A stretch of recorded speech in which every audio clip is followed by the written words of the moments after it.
नमस्कार मंडळी, तुमच्या सर्वांचं खूप स्वागत आहे आपल्या यूट्यूब चॅनलवर. मी अनुराधा. तर चला, खूप दिवसानंतर पुन्हा एकदा तुमच्यासाठी नवीन छान असा ब्लॉग मी घेऊन आलेले आहे.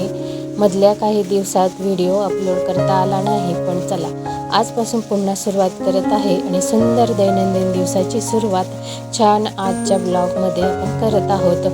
पावसाळ्यातील सुंदर सकाळ, झाडांना पाणी घालणे, घरकाम आणि शेवटी छानपैकी मेथीची दशमी अशी बनवून घेतली होती. तिचा घमघमाट अगदी घरात सुटला होता.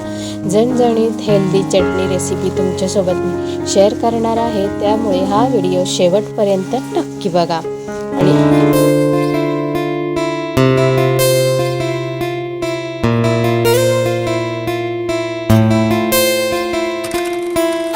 नमस्कार मंडळी, तुमच्या सगळ्यांचं खूप खूप स्वागत आहे आपल्या यूट्यूब चॅनलवर. मी अनुराधा. तर चला, पावसाळ्यात सुंदर सकाळ अशी झालेली आहे आणि सगळीकडे असं हिरवंगार दिसायला लागलेलं आहे ना. एक पाऊस पडला तरीसुद्धा अगदी झाडं खुलून जातात आणि छान थंडगार वारा आणि झाडांवर चमकणारे पावसाचे थेंब इतके सुंदर दिसतात ना, मन अगदी प्रसन्न करून टाकतात. तर अशाच सुंदर सकाळी आपल्या दिवसाची सुरुवात करूया. तर चला मग, आजचा माझा पूर्ण दिवस तुमच्यासोबत असणार आहे आणि दुपारपर्यंतचं रुटीन तुमच्यासोबत शेअर करणार आहे. झाडांना पाणी घालताना मिळणारा आनंद काही वेगळाच असतो. तर मी झाडांना पाणी घालून घेत आहे. बाकीची कामं करून झाली आहेत, बाकीची चालली आहेत. तर पावसामुळे झाडं नव्याने बहरल्यासारखे वाटतात आहे ना. खूप छान हिरवेगार झाले आहेत. म्हटलं आता काय होतं, झाडं खूप सुकले होते उन्हाळ्यात, आता अगदी छान दिसायला लागले आहेत झाडांना पाणी घालून झाल्यावर. रोजची जी कामं आहेत त्यांना सुरुवात करणार आहे. आधी घर झाडून पुसून घेते, मग म्हटलं बघूया आपण. झाडांना पाणी घालणं हा रोज सकाळचा कार्यक्रम असतो माझा. तर याच्याने सुरुवात होत असते. म्हणजे आंघोळ वगैरे करून झाली, पण म्हटलं कपडे धुवायचे, तोपर्यंत नाईटी घालू, नंतर परत. आणि झाडं बघा ना, अगदी छान असे दिसायला लागले, टवटवीत, अगदी हिरवेगार. बाहेरसुद्धा तुम्हाला सगळीकडे हिरवंगार असं दिसत असेल. खूप छान वाटतं ह्या झाडांना बघून, मन अगदी प्रसन्न होऊन जात असतं. तर अशीच सकाळची सुरुवात असावी प्रत्येकाची आणि खूप छान वाटतं. याच्यानंतर तुळशीची पूजा वगैरे करून घेणार आहे आणि मग माझी पुढच्या कामांना सुरुवात होणार आहे. कारण सकाळमध्ये अगदी तर पहिले पाणी चाललेलं असतं, तर मग ते पाणी वगैरे मला आता इथे भरून घ्यायचं आहे, म्हणून मग हे सगळं चाललेलं आहे. तर चला आता पुढची कामं करून घेते. आणि झाडं खूप छान दिसतात. ते थोडी चुका होईना, 2-4 झाडं आहेत माझ्याकडे, पण खूप भारी वाटतं त्यांना बघितलं. त्यांच्याशी गप्पा मारते मी कधी कधी. खूप छान वाटतं, मन अगदी प्रसन्न होऊन जातं. आणि आंब्याचं झाडसुद्धा अगदी छान असं बहरलं आहे ना. तर नंतर पुढची कामं करून घेतली. कपडे वगैरे वॉश करायचे होते, सगळे वॉश करून झालेले आहेत. त्याच्यानंतर घरातली जी कामं आहेत ना, ही सगळी केली की मन अगदी प्रसन्न होऊन जातं. कारण घरातलं आवरलं की जसं आपण आंघोळ करून निघल्यावर आपल्याला फ्रेश वाटत असतं ना, तर तसंच घरातली कामंही झाली ना, तर मन अगदी फ्रेश होऊन जातं आणि घरात येणारं वातावरणसुद्धा चेंज होऊन जातं. सगळीकडे छान आनंदी आणि मस्त असं पॉझिटिव्हिटी भरलेली असते घरामध्ये. म्हणून ही सगळी कामं सकाळी सकाळी आपली झालीच पाहिजे आणि करायलाही हवी. छान वाटतं त्याच्याने. तर मला सवय आहे. तर ट्रॉली वगैरे सगळं पुसून घेत आहे मी. त्यानंतर सोफा वगैरे पुसून घेणार आहे. बेड वगैरे नीट करून झाला आहे. नंतर झाडझूड करून घेणार आहे. झाडझूडसुद्धा करून घेणार आहे मी इथे.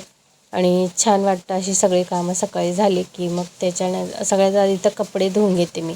कपडे वगैरे धुवून झालेले आहेत. पाणी येत असतं सकाळी सकाळी, ते पाणी भरून त्याच्यानंतर जी कामं आहेत ती पुढची केली ना, मग बरं वाटते की कपडे धुतले म्हणजे सगळी मोठी कामं झाली असं वाटत असतं.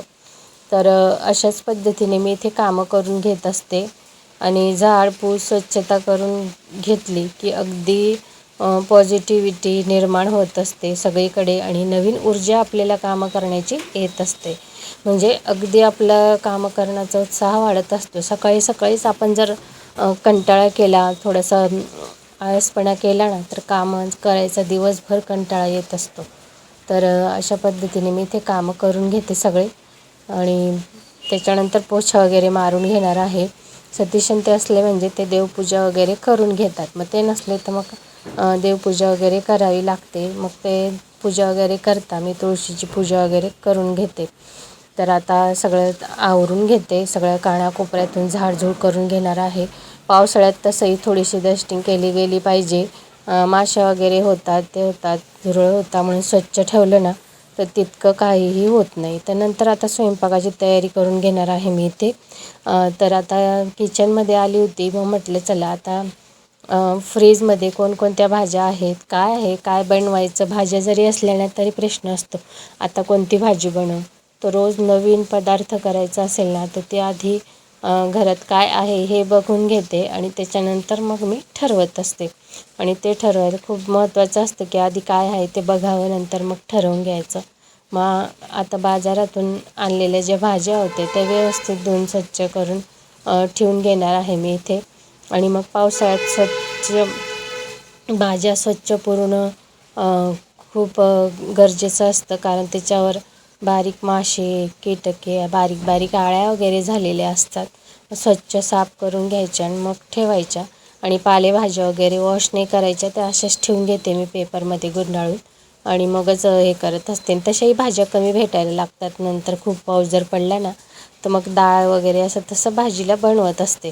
तर आता ते भाज्या वगैरे वॉश करून घेत आहे. भेंडी वगैरे स्वच्छ धुवून घेऊ म्हटलं पाण्यामधून. आणि त्यानंतर मी इथे बीट वगैरे सगळं वॉश करून घेतलेलं आहे. आणि आता इथे मी तुमच्याशी बोलली होती, पण ते आवाज येत होता बॅकग्राऊंडला खूप, माझा आवाज येत नव्हता म्हणून मी ते व्हॉइस ओव्हर करत आहे. तर आज बनवायचं खूप हेल्दी झणझणीत अशी चटणी तिळीची बनवून घेणार आहे. शेंगदाणा आणि कढीपत्ता घालून इतकी चविष्ट लागते ना, तर शरीरासाठी सुद्धा खूप फायदेशीर आहे आणि केसांसाठी सुद्धा कढीपत्ता खूप फायद्याचा असतो. म्हणून नुसती कढीपत्त्याचीही तुम्ही बनवू शकता तिळीसोबत चटणी, नाही तर मग अशी शेंगदाणा, तीळ आणि हे कढीपत्ता टाकून सुद्धा छान चटणी लागते. त्यानंतर दशमी वगैरे सगळ्यात आधी बनवून घेत आहे मी इथे. तर ती चटणी तर बनवणारच आहे, पण म्हटलं दशम्या वगैरे बनवून घेऊया इथे. मेथी अगदी कट करून घेतली होती धुवून स्वच्छ, आणि त्याची मऊ दशमी अशी बनवून घेणार आहे. पिठात ताजी मेथीची भाजी मी आणलेली होती, ती घालून दशमी केली ना तर खूप छान लागते आणि तुम्हाला पुन्हा अशी खावीशी वाटेल अशी दशमी आहे ती.